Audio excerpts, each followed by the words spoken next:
From the St. Louis Public Radio Newsroom, this is The Gateway. It's Thursday, March 13th. I'm Abby Larico. St. Louis Interim Commissioner of Corrections Doug Burris says he's committed to helping improve conditions at the St. Louis City Justice Center, where 18 detainees have died since 2020.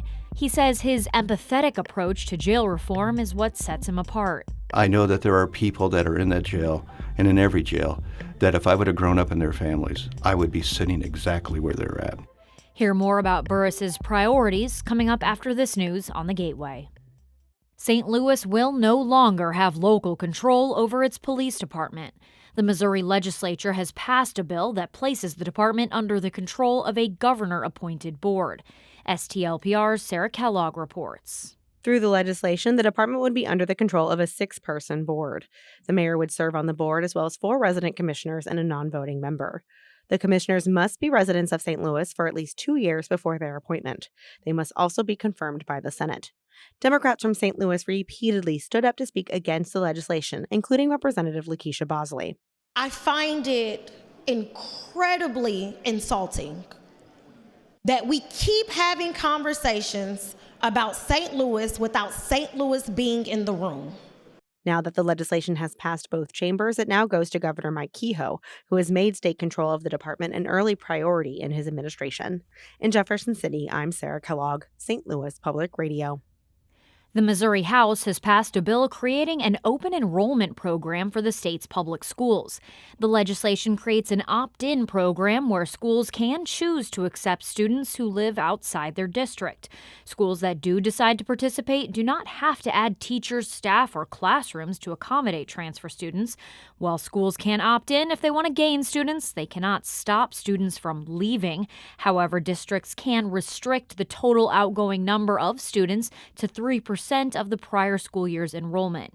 Proponents of open enrollment say it would give families greater choices when it comes to education, while opponents worry it could harm school districts. The House voted 88 to 69 to pass the legislation. It now goes to the Missouri Senate, where similar bills have died in prior sessions. The Missouri House has also approved 2 bills containing a wide array of tax measures. Among other provisions, the legislation would set the state income tax to a flat rate of 4.7%, with the ability to eventually reduce it to 3.7%. Missouri currently has a graduated income tax ranging from 2 to 4.8%.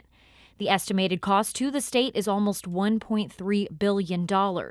Lee's Summit Democrat Kemp Strickler says the legislation was pushed through the House too quickly. Is that good legislation? The body was not told that that would have about a $1 billion impact to revenue. Is that good government? The bills also include changes to tax credits. St. Louis Public Radio's Evie Lewis has the details. One of many provisions included between the 2 bills is an increased tax credit for donating to crisis pregnancy centers.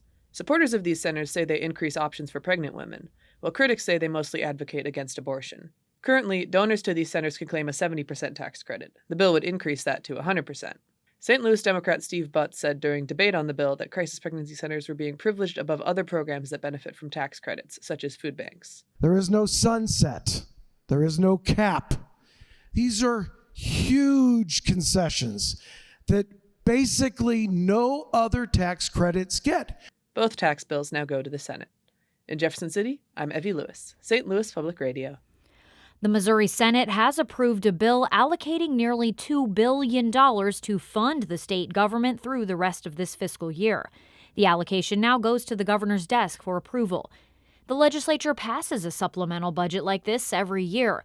It's common for unexpected financial needs to arise or for programs to cost more than projected. When that happens, the budget has to be adjusted so everything can remain funded. This year's supplemental budget includes money for services for the developmentally disabled and avian flu response, among other programs. The budget also includes about $300 million for public education funding. That's largely because last year's wide-reaching education bill passed late in the session and wasn't accounted for in the annual budget. The legislature will be required to pass a full budget for the next fiscal year before the legislative session ends in May. The Missouri Supreme Court is considering whether to uphold the passage of Proposition A. That's the voter-approved measure raising the state's minimum wage. St. Louis Public Radio's Rachel Littman has more from yesterday's oral arguments. Proposition A passed overwhelmingly in November. It boosts the minimum wage to $15 an hour and gives more workers paid sick leave. Voters and a group of business associations sued. They argued that the summary on the ballot was misleading because it was not detailed enough.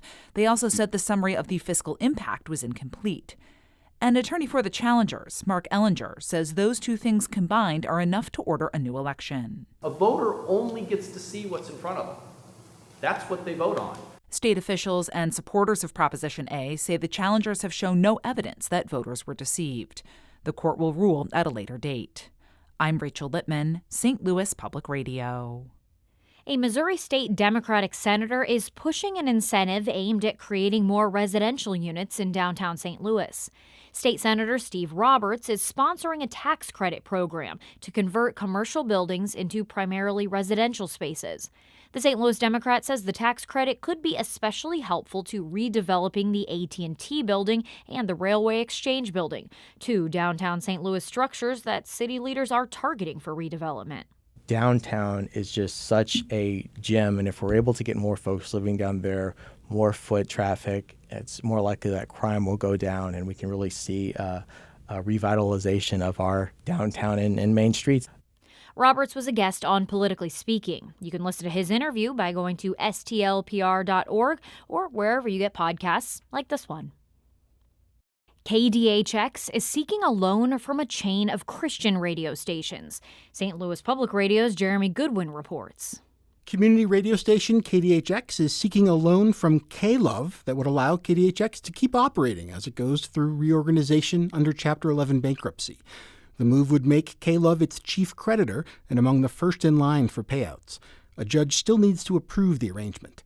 K-Love is part of an international media company that creates Christian programming for more than 500 radio stations. It has more than $1 billion in assets. KDHX indicated in court papers it has at least $1 million in liabilities. Its largest single debt is $120,000 for a construction loan. KDHX leaders declined to comment. I'm Jeremy Goodwin, St. Louis Public Radio.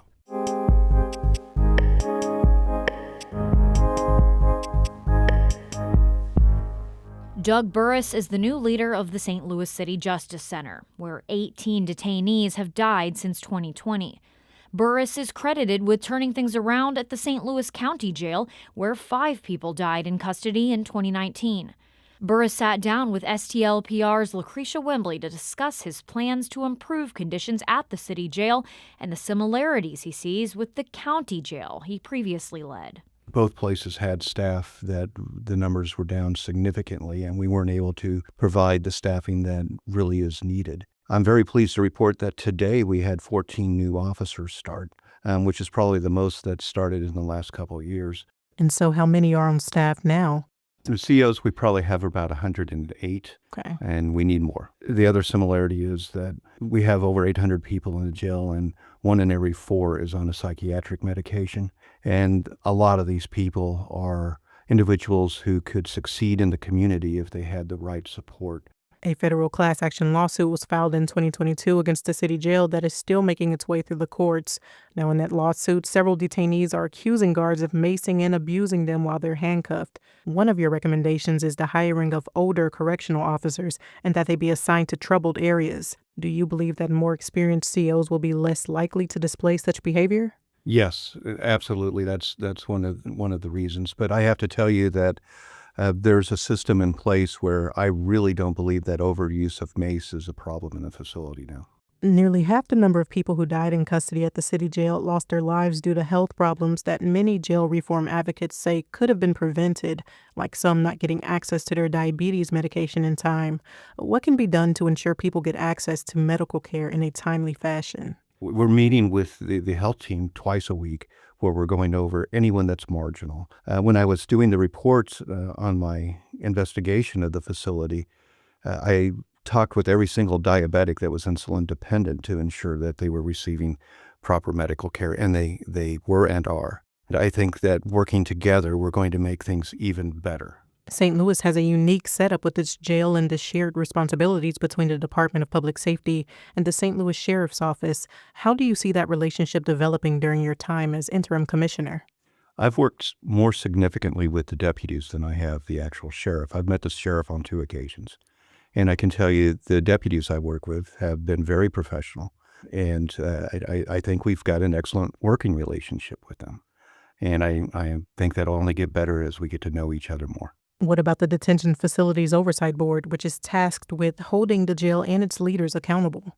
Look forward to them coming in to the facility, and I think they're going to be impressed, and we are not going to hinder their doing their jobs. Headlines, investigations, and lawsuits have dominated happenings around the CJC and the Sheriff's Department. What message do you have for community members who may be questioning the efficacy or safety of the operation? I was born into a family that gave me everything that I ever wanted, yet during my teenage years, I almost screwed it up. And I understand that while I was given everything, my college, my undergraduate school was paid for by my parents, I was given a car, everything, and I still almost screwed it up.